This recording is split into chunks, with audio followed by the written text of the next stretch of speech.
As you know, I hate scams, and I've won 10 Emmy Awards in my career, mostly for investigating them. Learn more and to reserve your copy of John Crestani's book. This isn't an investigation. This is an infomercial. Nano vapor biotech. Tell me what that is. I've seen this amazing new smartphone called the Escobar Fold 2. These cyber grifters and others like them lurk in every dark corner of the web. Be very skeptical of anything you read on the internet, including comments and reviews. Chris Hansen is an investigative reporter best known for his work with To Catch a Predator, a Dateline NBC television series of which he was the face. Hansen was a hero in the eyes of those who had seen the show, taking down the scum that would prey on children, cleaning up the streets in a sense, with the police and internet vigilante group Perverted Justice backing him up. When most people discuss Chris Hansen's career, they begin and end with To Catch a Predator. For good reason. The show is what launched Chris Hansen to stardom, making him almost a household name and earning him parodies on popular television series, as well as a place in meme culture, a place that he leans into pretty hard. Have a seat right over there. Take a seat right over there. I'll be the one having a seat. There are many great videos out there detailing the life and career of Chris Hansen as well as his downfall. This is not one of those. This is a video looking into his many alleged scams that he's promoted and detailing why, in my opinion, these were not a case of just not knowing who you're working for. This is, in my opinion, a deliberate cash grab. Because Chris Hansen really only cares about chasing the fame from his glory days on To Catch a Predator and making fat stacks of cold hard cash. Near the beginning of Chris Hansen's career, he made a name for himself by investigating the drug trade in Detroit and reporting on the crack epidemic. This was Chris's big break, providing an upward trajectory for his career. However, it was also a signal that Chris was willing to cut corners and leave open ends in order to get the story. Had he been more thorough, chances are there would have been a bigger story at hand, and maybe even avoided life in prison for a 14-year-old FBI informant, whom I introduced to the world. Unfortunately, we'll never know. Sometime later, Chris Hansen would get a job with Dateline NBC and host a new series called To Catch a Predator. Decoys from Perverted Justice would pose as minors and use internet chat rooms to set up meetings with adults soliciting sex for minors. The police would arrest the suspect as they left the sting house. This garnered criticism from some, mostly concerning worries about entrapment and when the arrest technically happens, whether Chris is working as a police agent, and whether Miranda rights should be read before the interview. Despite these concerns, the show is very critically acclaimed. Chris earned some Emmy Awards, and the audience, myself included, enjoyed watching people who participate in this abhorrent behavior sweat and presumably meet justice at the hands of Chris Hansen. There was only one time when the team behind To Catch a Predator tried to apprehend a suspect at their home when they did not show up to the sting house. In the case of Louis Conrad, an assistant district attorney in Kaufman County, Texas, Louis didn't show up to the house in Murphy, Texas as agreed. So the To Catch a Predator team went to Conrad's house in Terrell, Texas, about an hour away, to try to apprehend him. When the police busted down the door, they saw Louis in the hallway. He was holding a Browning 38. He said something to the effect of, "I'm not going to hurt anyone," and he turned the gun on himself. They made entry, they confronted the suspect. I believe he was in the hallway, and he told them he wasn't going to hurt them, and then shot himself in the head. Obviously, he was preying on children, which is not a good thing, but due process is important, and I feel like he got the quick route with.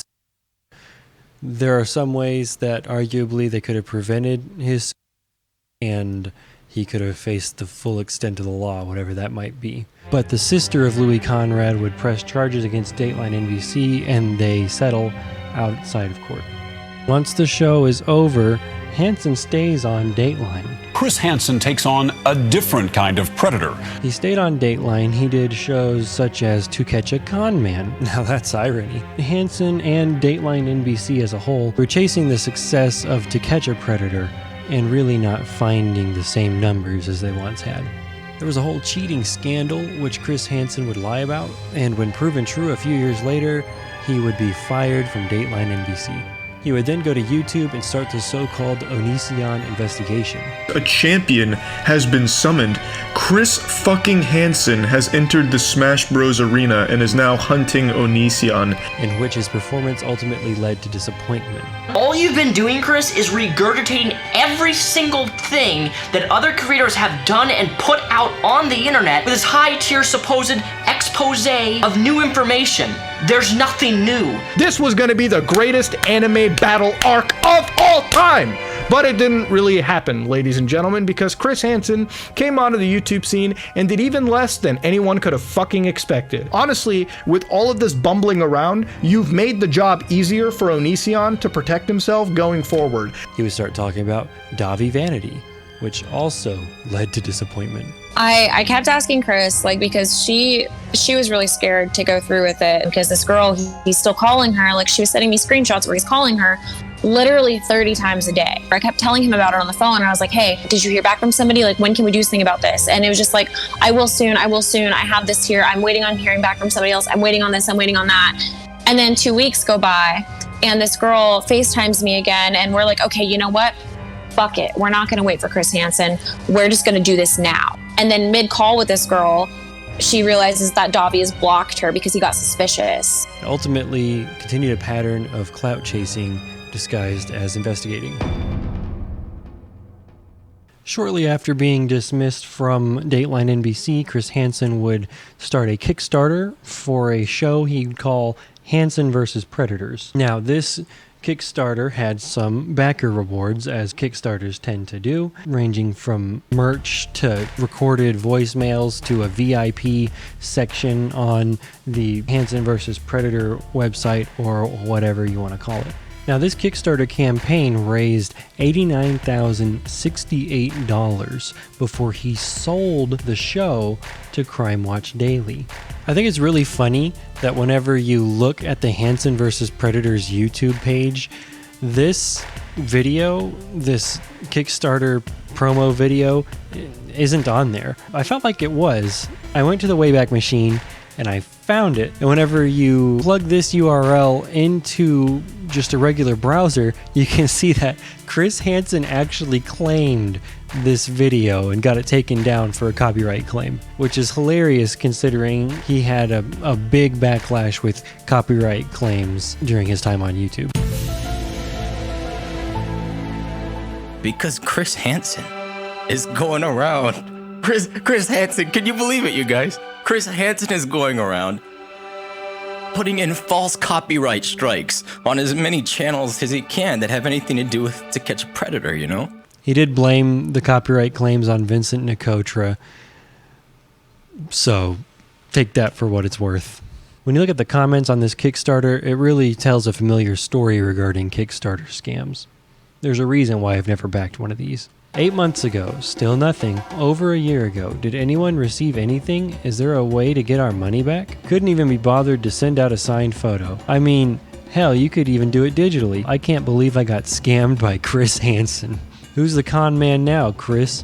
Yeah, you got the charges dropped, but you still scammed everyone. Thanks for nothing, you con man. They quote, he also hosted the spin-offs To Catch an ID Thief and To Catch a Con Man. Steven goes through the effort to even link a connectradio.fm article about Chris Hansen having bounce check charges dropped. This man is a savage. He started an AMA on Reddit and asked people to message him on there if they did not receive his rewards. I'm doubtful this will really happen, but it's worth giving it a shot. Now here's the aforementioned Reddit AMA. Hi Reddit, I am Chris Hansen, former host of Dateline NBC's To Catch a Predator and Crime Watch. Take a seat and ask me anything. This guy really hammers home the take a seat meme. As you can see, he skips over everything besides To Catch a Predator and Crime Watch because that's the glory that he's trying to chase down here. This was posted Monday, March 9th, 2020. He's here to answer anything from the Reddit community and will be answering with video responses via Cameo. not that cameo. Okay, that comes into play later. Now, to Chris's credit, there was a user 2 years ago said, I still haven't received that autographed 8x10 from your Kickstarter campaign a few years ago. Can you please address this? And he said, update. Chris responded to help fix the issue. The responses here are pretty good. No one got it. I backed at the $110 level, and all I got was the t-shirt. The tier I was in promised Hansen vs. Predator Club, behind the scenes and first access. Backer access only. Be the first to see the new investigation. Enjoy VIP access to dailies, Chris Hansen behind the scenes, and special content that won't air in the actual feed. Still haven't seen shit. I like this one. Why did you block Gus Johnson? Chris! Just kidding. What is the best behind the scenes story about To Catch a Predator? But seriously though, we clowned on him a little bit. Boys support boys, Chris. Boys support boys, Chris. Boys support boys, Chris. And my favorite thing is that Chris Hansen, he doesn't answer any of the remotely difficult questions. Like this one, why did you block Gus Johnson? Should be a pretty straightforward answer. Or he could just scapegoat Vincent Nicotra like he's known to do. But no, he didn't do that. In fact, he doesn't reply to it at all. Not even to answer the actual question. Oh, but he'll answer the next one. One of my favorite ones was this one here.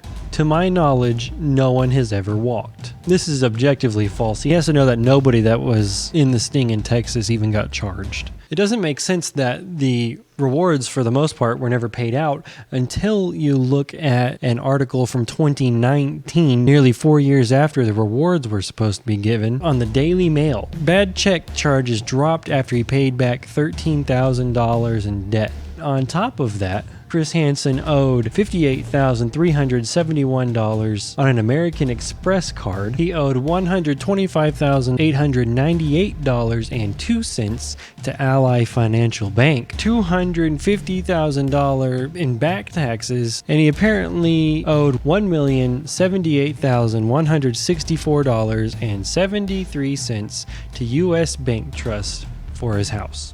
Now, I looked at these documents and I don't really see how it adds up to that, but I'm also not an accountant and I'm not a bank professional and I don't really understand all the ins and outs, but this is what the Daily Mail reported, and this seems to be the most reported numbers. Hey, Editing Smoo here. I just want to take a second to say thank you for clicking on this video. Out of all the videos that are on YouTube, there's a whole lot of them out there. If you like it so far, go ahead and hit like, share it with a friend or something. I had to come in here. There's so many fun things that Chris Hansen has done that I actually forgot one. So I'm going to tell you about that just real quick. He did a podcast towards the beginning of the pandemic with the CEO for a company called Nano Vapor Biotech, who is shilling some sort of a cure for COVID that was supposed to kill it for up to 90 days. We have a non-toxic, water-based, no-residue product that can be applied to any surface. And not only does it immediately kill the virus, but research is showing that it will kill the virus that comes into contact with that surface for up to 70 to 90 days. It's kind of ridiculous. Obviously, the live chat replay shows a similar sentiment to what I feel, which is great. There's a lot of videos out there that have covered this in more depth than my little summary here, so I'm going to link those in the description. Also, I forgot to mention, my sources are going to be in the description. All of the videos that are featured here are going to be in the description. I'm not sponsored. I'm a tiny itty-bitty YouTuber. So if you like this video, please let me know by hitting the like button. I'm hoping to get 10 likes. Share it with a friend if you can, and let me know what you think in the comments. Thanks a lot. All of this brings us to the company Escobar Phones. Hey guys, Chris Hansen here of Hansen vs. Predators, and To Catch a Predator, I just wanted to tell you all that I've seen this amazing new smartphone called the Escobar Fold 2. It appears to be the best phone out right now. I've been looking at the transcripts. So have a seat, check it out, and remember, I'll be watching. Escobar Phones, as you might understand, is a company started by the family of Pablo Escobar. Their marketing leaned heavily into the identity of the Escobars being the family that's the head of the Medellin drug cartel. You ever hear of the Medellin drug cartel?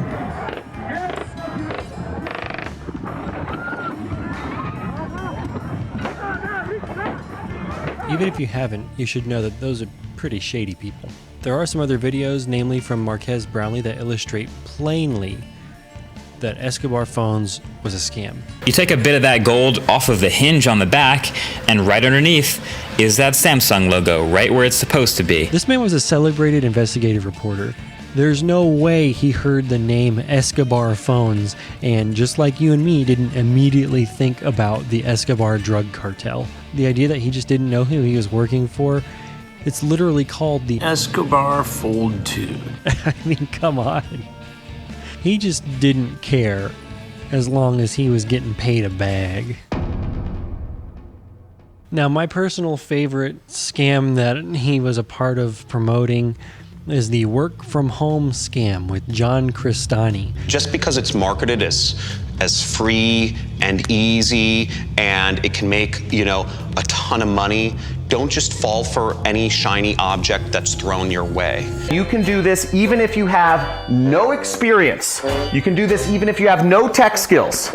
Even if you don't even have a computer, or if you're not even 18 years old. Just because it's marketed as free and easy. No experience, no tech skills. Free and easy. Or if you're not even 18 years old. Now, I reached out to Chris Hansen on Twitter to ask him about this, and he immediately blocked me, which is something that's not surprising. I know he immediately blocks pretty much anybody that's not sucking his dick, so it is what it is. I also reached out to John Cristani to ask about, what is the extent of Hansen's involvement? Did he not realize that this was a scam in an infomercial, or did he legitimately think he was exposing work from home scams?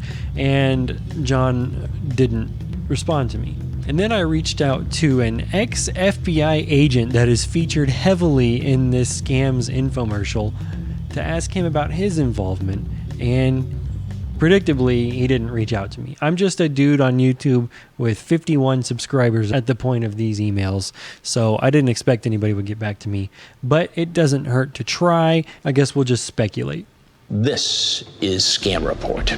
Chris Hansen did a infomercial posing as a show that is investigating scams. It's a show called Scam Report. It's an elaborate ruse to promote a scam book written by John Cristani that has a recurring subscription. Are you following me? Strap in, because it's pretty wild. Now, this commercial is sponsored by a company called Pendragon Labs, which is, surprise, surprise, John Cristani's company. Also, there is a site, scamreport.com, which got Hansen's face just plastered all over it, and it claims to take an in-depth look into various quote-unquote opportunities. But if you take a cursory glance at this website, it gives 5-star ratings to known obvious alleged scams from the likes of John Cristani, our man himself, and others such as Ty Lopez and just other unsavory characters. A lot of CoffeeZilla's greatest hits coming up in scamreport.com. Ironically, though, today, the day of recording, Radio Shack, a company owned by Ty Lopez, is launching a fucking crypto coin. So don't buy that. So in this commercial, you got ex-FBI E.J. Hilbert, who shows up and says actual good advice about avoiding scams and the dangers of work from home scams. You need to remember this and go back to this. Just because it's on the internet doesn't make it true. Pure and simple. So I reached out to him to say, hey, did you maybe not know what the nature of this commercial was? But he didn't want to respond, which is fine. But I'm going to go ahead and assume that he didn't know. That being said, it's also negligent because he does shout out scamreport.com. One site you might want to check out while you're doing your research is scamreport.com. They provide the information, unbiased, true approach to this. Their job is to identify when the scams are in play. Then our protagonist or antagonist or just side character, I don't fucking know, our man John Cristani shows up and spews some bullshit about knowing who you're working for. I personally believe it starts with knowing who you're working for. He starts talking about how he wanted to be a millionaire all his life. He conveniently leaves out anything regarding the subscription fee for this book that you're buying monthly. You're not financing it. It's just a recurring fee. There's a nice interview on The Drip. That was the worst business decision ever.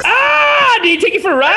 I lost $250,000. You mean Hansen took you for a ride? On that whole No, how? shindig with him. No. He has high standards. I mean, he needed an extra seat on the first class airfare from New York for for a friend or something. He did To Catch a Predator for 25 years. He was. What is going on right now, Cristani? Dude, you're bringing the heat. That was the most expensive cameo I ever paid for. I Kevin thought O'Leary, it was $50, and it ended up being like 100 times that. So wow! But you contacted him through Cameo. Did you contact him? Did you contact him through Cameo, and then you're like, sorry, 1,000 times that. 1,000. No, my friend did. So my friend was. I'm not going to go into names. At least we can take solace in knowing that at the end of the day, John Cristani lost some money. So that's always good. Now, when I was researching this video, that was the most recent scam that I was aware of. I was going to go into this saying, oh, maybe Chris has turned over a new leaf. I know he did another video of a sting with Genesee County Sheriff's Department. And I thought, hey, it seems like it's been a little while since he's tried any shenanigans. Maybe Chris has turned over a new leaf. But when I was digging around, I saw something that I did not want to believe. As you know, I hate scams. Hate scams. And I've won 10 Emmy Awards in my career, mostly for investigating them. Good evening, I'm Chris Hansen. Online services selling ED medications like Viagra and Cialis have burst onto the scene with billions of dollars up for grabs. There are over 2,000 online services offering ED medications, and Score Blue was just ranked as the #1 ED pill service in the world in a blockbuster investigation led by 10-time Emmy-winning investigative journalist from Dateline NBC, Chris Hansen. Scoreblue.com. I don't know if I can definitively say that Scoreblue is a scam, but I can say that it is shady as fuck. This website's designed in a way that has my brain just firing scam, just the word scam over and over again. It's got big, bright colors, constantly appeals to Hansen's 10 Emmy Awards, very pushy marketing. And not only that, the site uses outright lies to goad you into ordering, such as you can't fake Google reviews. Something doesn't feel right. Listen to your gut. Be very skeptical of anything you read on the internet, including comments and reviews. I'm pretty sure last time I checked, fake Google reviews was a big fucking problem.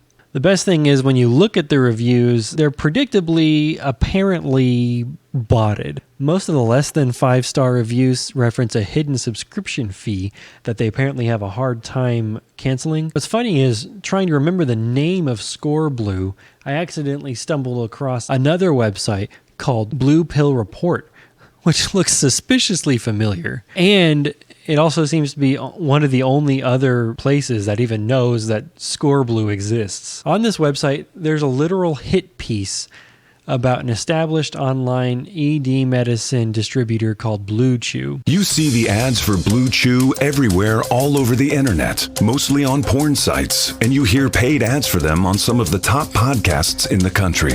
But we are about to reveal to you what I am sure the podcast hosts don't know, and what people on the internet seeing their ads don't know, that Blue Chew is a total scam. There are unproven claims that the FDA is trying to shut them down. Blockbuster documents from FDA investigators were just uncovered by Dateline NBC star investigative reporter Chris Hansen. This shocking new report exposes Blue Chew as a massive illegal scam that is in total violation of FDA laws. In fact, the FDA is trying to shut them down right now. The website tries to use Al Capone's presence in Chicago to discredit a company because they also happen to be in Chicago. So clearly they're the likes of Al Capone. To be fair, there are actual FDA warnings shown and referenced in this video that have been issued to compounding pharmacies. I was unable to prove whether or not these compounding pharmacies distribute their supplies to Blue Chew or not. They do spell out some pretty significant issues, but there's no proof that the FDA is trying to shut them down. Additionally, compounding pharmacies from what I understand, supply a lot of companies. These FDA reports are things that you can just pull up by searching on their website or even on Google. My favorite part of this little hit piece / commercial thing that they've got going on is whenever they talk about this guy. This guy, Tony Thomas. This guy apparently will say anything for money. He raves about Blue Chew. But look at this. You can hire him on a website for only $60 to say anything you want. This guy who's on Fiverr and will say anything for money. And the reason that's my favorite thing is because Chris Hansen, the guy doing this whole thing here, the pretend investigation, is on Cameo and has a well-documented history of saying anything for money. I hear you've gotten into the Epstein pilot program before even finishing high school. Tremendous. That was the most expensive Cameo I ever paid for. I just wanted to tell you all that I've seen this amazing new smartphone called the Escobar Fold 2. It appears to be the best phone out right now. This is Cameo, right? Okay. Like, listen. Jordy Jordan, a.k.a. Richard Samuel. Okay, that's from the Cameo, okay?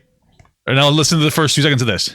Jordy Jordan, there are videos of you suggesting the age of consent should be 12. Okay.